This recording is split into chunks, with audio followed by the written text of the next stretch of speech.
ভাই ওয়াকাফ bill pass বলে আমরা মানব আর বাকি নেই। ওয়াকাফ বিল পাস হতে বাকি আছে। এই এপ্রিল মাসের 3 তারিখে রাত 12:30টার সময় ওয়াকাফ অ্যামেন্ডমেন্ট বিল পাস করেছে পার্লামেন্টে। আপনারা দেখেছেন যে শুধু মুসলিম নয়, সেখানে অন্য জাতির মানুষরা তার তীব্র প্রতিবাদ করেছে যে ওয়াকাফ বিলের বিরুদ্ধে পাস হলে কি হবে।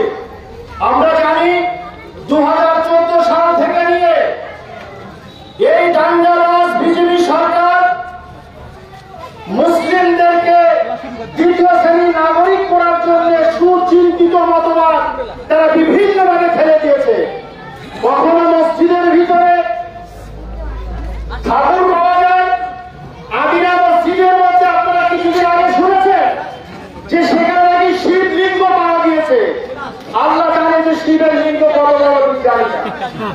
কিছুদিন আগে আপনারা দেখেছেন যে জ্ঞানপীঠ মসজিদ, যে মসজিদের তলদেশ থেকে নাকি ঠাকুর পাওয়া গিয়েছে। এছাড়া আমরা জানি 1999 সালে এই সরকার চক্রান্ত করে বাবরি মসজিদের নিচে নাকি রাম মন্দিরের জন্ম, যে মসজিদের নিচে তাদের মন্দির, তাদের কর্মকাণ্ড মসজিদের নিচে পাওয়া যায়। কেন? ওয়াকাফ সম্পত্তিকে দখল করার জন্য তাদের কলাকৌশল, তাদের চিন্তা ভাবনা যে মুসলিমদেরকে ঈমান হরণ করতে গেলে আমরা মুসলিমকে দাঁড়াতে পারবো না। তাদের মসজিদের জায়গা, কবরস্থানের জায়গা, যে জায়গা থেকে আলেম তৈরি হয়, সেই আলেম তৈরির কারখানা মসজিদ মাদ্রাসার জায়গাগুলোকে হাঁটাতে হবে। ধরেন এটা একটা জায়গা, এই জায়গাটা যদি আমি টান দেই, এর উপরে যদি মসজিদ থাকে, মন্দির থাকে, কবরস্থান থাকে, ওলি আল্লাহর বাজার থাকে, সেইগুলোকে রক্ষা থাকবে কি বলে? তাই কৌশল করে টান দিয়েছে যে মুসলিমদের ঈমান হরণ করার জন্য সুরসুরি যায়। একটা ছোট্ট গল্প বলি। একজনের একটা বড় ছাগল আছে, যে ছাগলটা গাছের গায়ে বেঁধে দিয়ে মালিক বাড়িতে গিয়েছে। শয়তান এসে সেই ছাগলটাকে ছাড়িয়ে দিয়েছে, দড়ি খুলে দিয়ে। ছাগল যেতে যেতে দেখলো পাশে একটা বাগানে বিশাল ফসল আছে।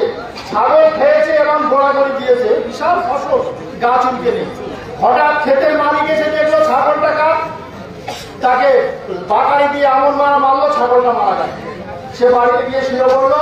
ছাগলের মালিক এসে দেখলো যে আমার ছাগল নিয়ে খুঁজতে খুঁজতে দেখলো যে আমাদের ইমাম সাহেব রিয়াজউদ্দিন সাহেবের বাগানে ছাগলটা মরে আছে।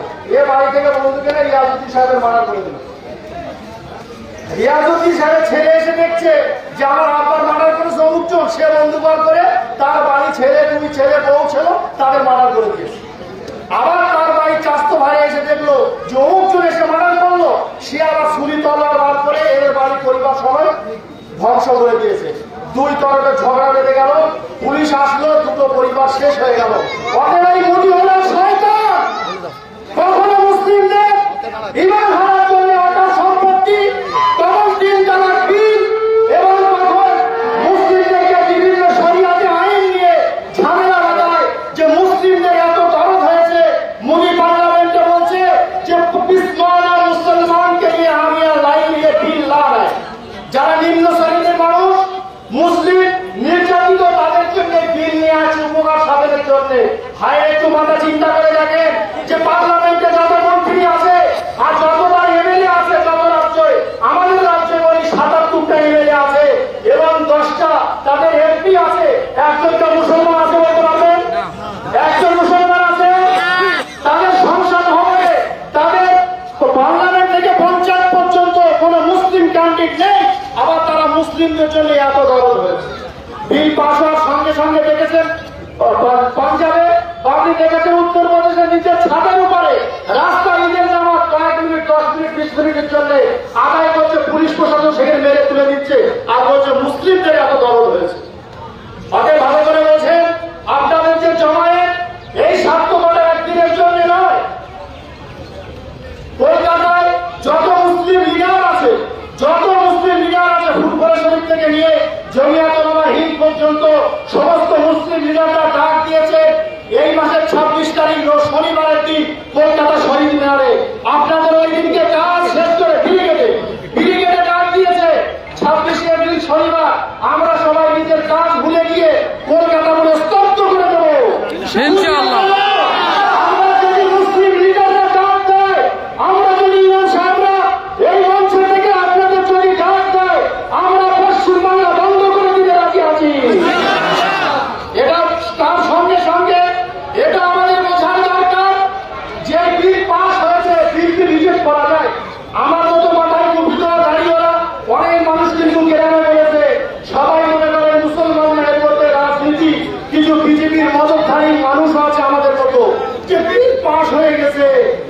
আন্দোলন করে লাভ হবে। এই বিল কি মানে বাতিল করা যাবে? বাতিল করা যাবে?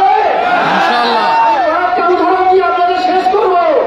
আপনারা জানেন যে 2021 সালে 29 নভেম্বর কৃষি বিল পাস করেছিল পার্লামেন্টে।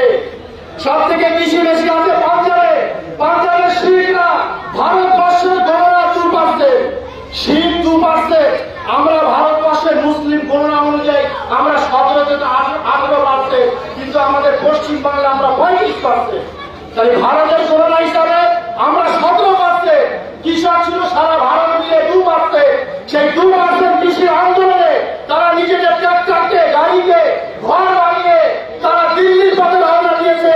দিল্লি গিয়ে ধর্ণা মঞ্চ করে তারা দেখিয়ে দিয়েছে মোদী সরকার তাদের কাছে পরাজিত হয়ে কৃষি বিল প্রত্যাহার করতে বাধ্য হয়েছে।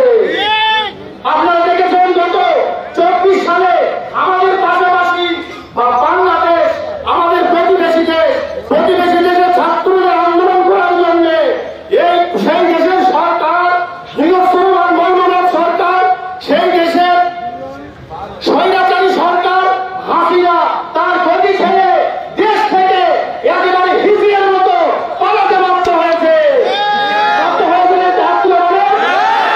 আমরা এখানে 17% আছি। কৃষি বিলের সঙ্গে মুসলিমরা সহযোগিতা করেনি, শিখরা করেনি, বুদ্ধিস্টরা